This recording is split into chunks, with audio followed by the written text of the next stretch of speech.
सलाम, आदाब Hindustan. GAF news network में आपका स्वागत है। मैं हूं मोहम्मद शोएब रजा। आइए चलते हैं आज की बड़ी खबर की तरफ।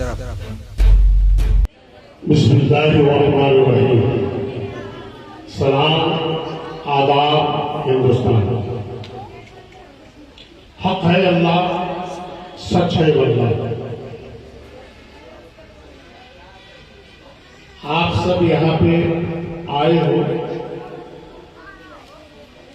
सिर्फ एक बात पहले मैं बता दूं, 10 से 12 मिनट मैं आपके सामने रहूंगा बोलने के। तो 10 से 12 मिनट आप लोग चुपचाप रहेंगे।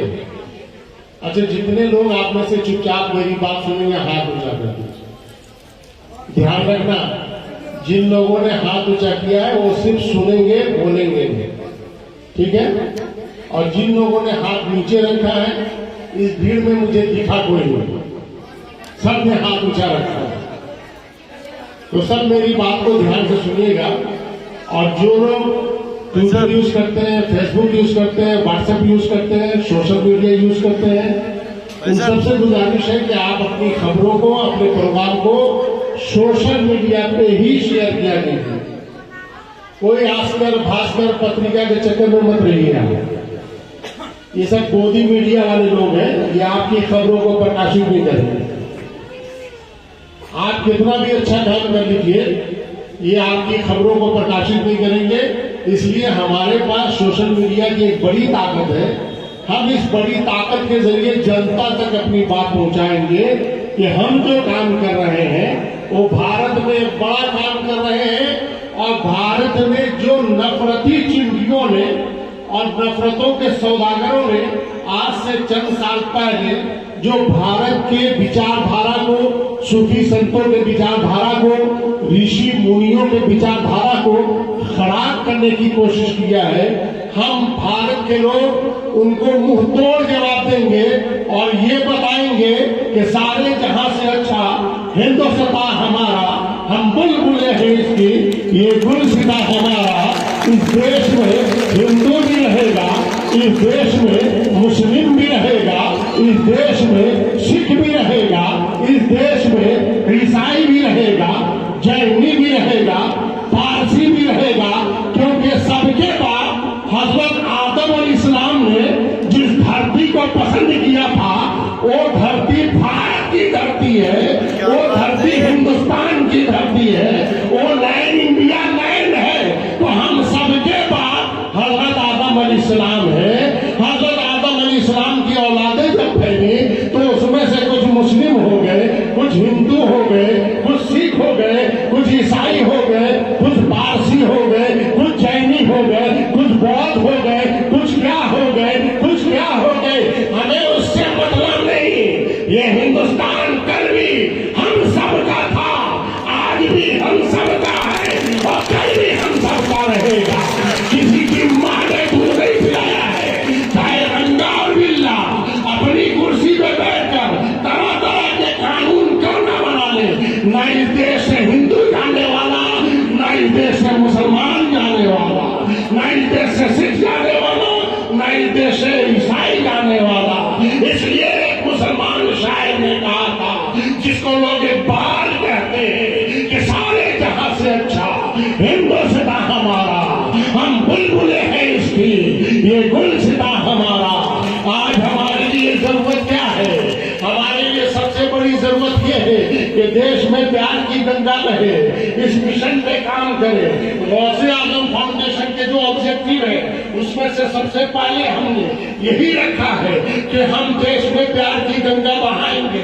आपने आज से चंद महीने पहले टीवी में देखा होगा, सोशल मीडिया में देखा होगा कि गोदी मीडिया के लोग चंद लोगों को बुलाकर कुत्तों की तरह लड़ाई लड़वाते थे, हिंदू मुस्लिमों के बीच में डिबेट कराते थे, आपस में नफरतें पैदा करवाते थे।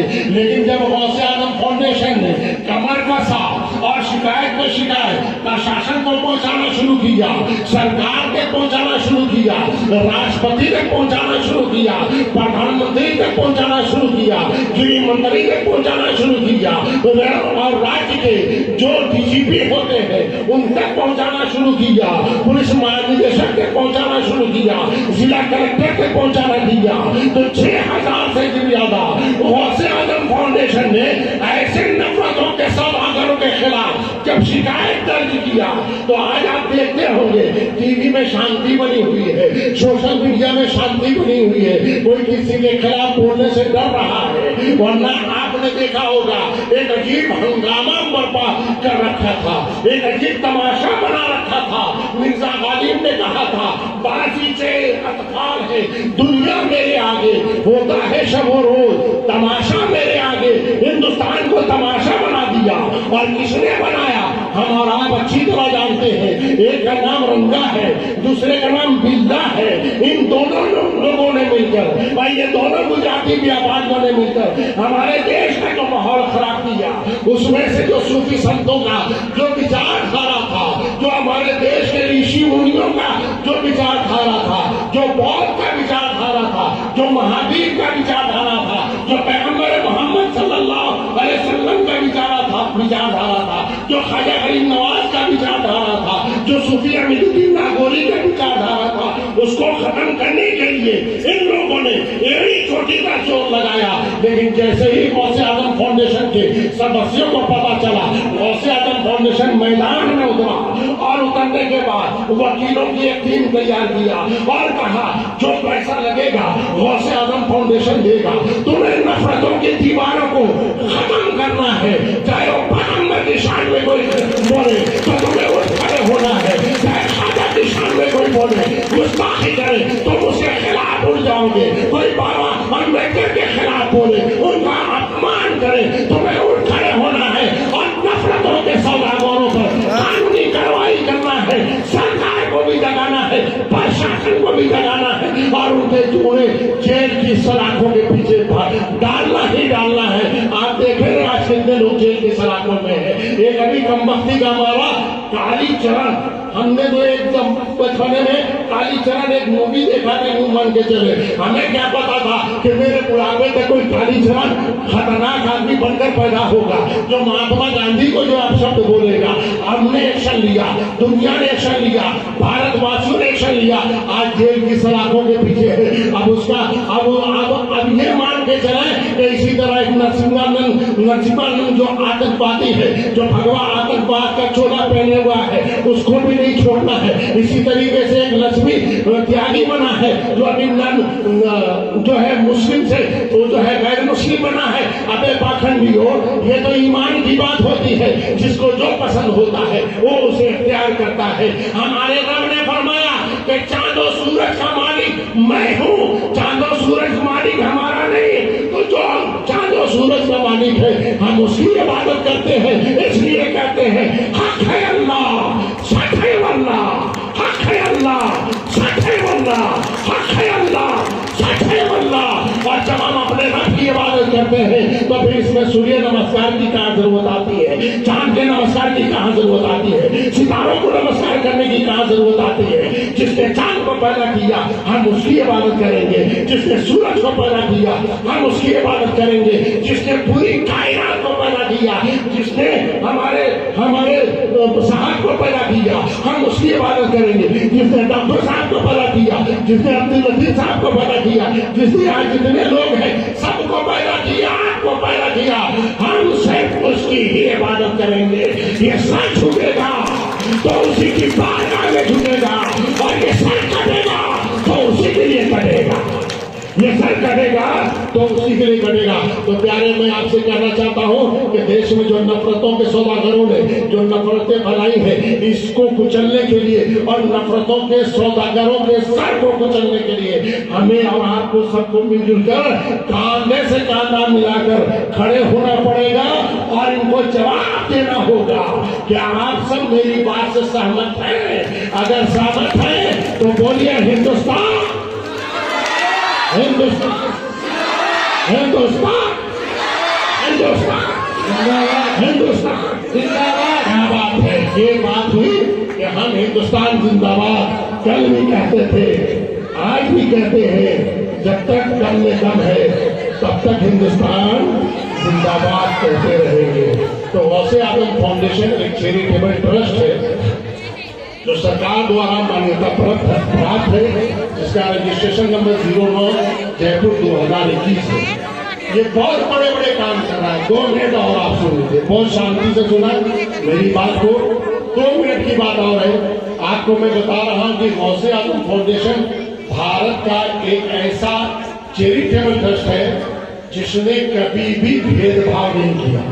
जिसने डॉक्टर साहब, जिसने कभी भी भेदभाव नहीं किया। आपने देखा होगा वीडियो में, सोशल मीडिया में आपने बराबर देखा होगा कि जब कोई दबा कुचला आदमी या महिला या बेटी बहू किसी नेता के पास, जो आरएसएस विचारधारा के नेता है, उनके पास कोई राशन लेने या कंबल लेने या कपड़े लेने या कोई भी जो चीज है जो सरकार की तरफ से दी जाती है, जब वो जाते हैं लेने के लिए, या मुस्लिम औरतें या मुस्लिम महिलाएं, तो उनको धक्का देते हैं, उनकी बेइज्जती करते हैं, उनका अपमान करते हैं, जबकि उनका माल नहीं है, उनकी जेब का पैसा नहीं है, वो सरकार का है। सरकार को टैक्स मुसलमान भी देता है, हिंदू भी देता है, सिख भी देता है, ईसाई भी देता है, लेकिन मनुष्य मूर्ति विचारधारा वाले ये समझते हैं कि उनके बाप की जागीर बांटी जा रही है। उनके बाप की जागीर भारत सरकार नहीं बांटता, बल्कि भारत के लोगों की जागीर को अपने अंदर में लेकर गरीबों तक पहुंचाता है। ये ध्यान में रखना इस बात को, और वहां पे उसका अपमान किया जाता है। लेकिन गौसे आजम फाउंडेशन ना डॉक्टर साहब से मदद देता है, ना अब्दुल लतीफ बारगो साहब से कभी मदद के लिए कहा है, ना भाई साहब से कहा है, ना भाई साहब से कहा है, बल्कि गौसे आजम फाउंडेशन के जो सदस्य हैं, जो सैफुल्ला फैमिली है और जो उसके जो सहयोगी हैं, उनसे एक डोनेशन इकट्ठा किया जाता है। और वो डोनेशन बांटने के वक्त किसी को अपमान, किसी का अपमान नहीं किया जाता है, बल्कि आप हमारे जो हमारा गौसे आजम फाउंडेशन का जो न्यूज नेटवर्क है, GF न्यूज नेटवर्क, आप उसमें देखें, जो फेसबुक पेज है उसको देखें, आप ट्विटर अकाउंट देखें, आप जो सोशल मीडिया देखें, आप प्रिंट मीडिया देखें, हर जगह आपको इतना अच्छा माहौल मिलेगा कि जब हम जाते हैं तो सबको बांटते हैं। और सुनो, हमारा मकसद सिर्फ कंबल बांटना या खाना खिलाना या पानी बांटना या दवाइयों का मेडिकल कैंप लगाना वगैरह वगैरह, ये सब काम नहीं है। हम तो ये है कि हमने आपको जो चीज दिया तो हम आपसे बात करेंगे। भाई साहब, आपका नाम क्या है, आप कहाँ के रहने वाले हैं, आपका प्रॉब्लम क्या है, आपको जो है, आपको ये जो चीज मिली आपको कैसा लगा। मैं किसी को छोड़ूंगा नहीं, चाहे रात के 10 बज जाए, मैं सबसे बात करूंगा, क्योंकि मेरी आदत बात करने की है, मेरा पावर बनता है। मैं जब गरीबों से बात करता हूँ तो मेरा जिस्म जो है बड़ा हो जाता है, और असली 56 इंच का सीना सैफुल्लाह खान का हो जाता है। ये कोई बात नहीं है। 56 इंच का सीना यहाँ है, इंची लाओ ना आप लोग, निकल जाएगा, नहीं निकलेगा तो आपसे जब हम बात करेंगे तब होगा। तो कहने का मतलब यह है कि हम सबको मिलकर रहना है, देश में प्यार की गंगा बहाना है। ऋषि मुनियों का जो विचारधारा था, आपस में मिलजुल के रहना है। ख्वाजा गरीब नवाज का जो विचारधारा है, जो सूफी संतों का जो विचारधारा है, उसी को प्रमोट करना है, उसी को आगे बढ़ाना है, और आरएसएस विचारधारा को कुचल कर रख देना है। क्योंकि अगर हमने इसको कुचल दिया तो देश में प्यार की गंगा को हम बहा कर रहेंगे। गंगा जमुना जो है, वो जो तहजीब है, ये हमारे बीच में बुलंदोबाला होगा। और साथ ही साथ एक बात और मैं कहना चाहूंगा कि अगर अभी जो हम आए तो गाड़ी चुके हैं, गाड़ी पिछली बार इसी जगह पे कंबल वितरण का प्रोग्राम रखा गया था, आप भी मौजूद थे शायद मेरे ख्याल से, यहाँ पे रखा गया था। तो उस वक्त हमसे 50-60 कंबल लाने के लिए कहा गया था। मैं 50-60 कंबल लिया था, ये गाड़ी में बुक हो गया था, लेकिन इस पर डॉक्टर साहब ने कहा कि थोड़ा ज्यादा लेके आना। मैंने कहा भैया जैसा आपका हुक्म है, हम तो हुक्म के गुलाम है, आप 100 बोलो, 200 बोलो, जितना बोलो मैं ले आऊंगा, मेरे खजाने में कमी नहीं है, बस आपको देना देना है तो आप बता दो। तो अभी हमने 2 गाड़ी बुक किया और बारिश होने की वजह से थोड़ा मैं लेट हो गया। आज सर्दी बहुत पड़ेगी और आज कंबल जब आप ओढ़ोगे तो आपको मजा आ जाएगा, और जब मजा आएगा तो सर्दी लगे तो दुआ मत देना, लेकिन जैसे ही कंबल ओढ़ने के बाद गर्मी लगे खूब दुआ देना। डॉक्टर साहब के लिए दुआ देना, मेरे लिए दुआ करना, इनके लिए दुआ करना, इनके लिए दुआ करना, इनके लिए करना, इनके लिए करना, इनके लिए, इनके लिए, इनके लिए, वसीम जी के लिए दुआ करना, इनके लिए, सब के लिए दुआएं करना, क्योंकि इन सब की मेहनत से मैं आप सबके सामने मौजूद हूँ। इसी के साथ हक है अल्लाह, सच है अल्लाह, हक है अल्लाह, सच है अल्लाह, हक है अल्लाह, सच है अल्लाह।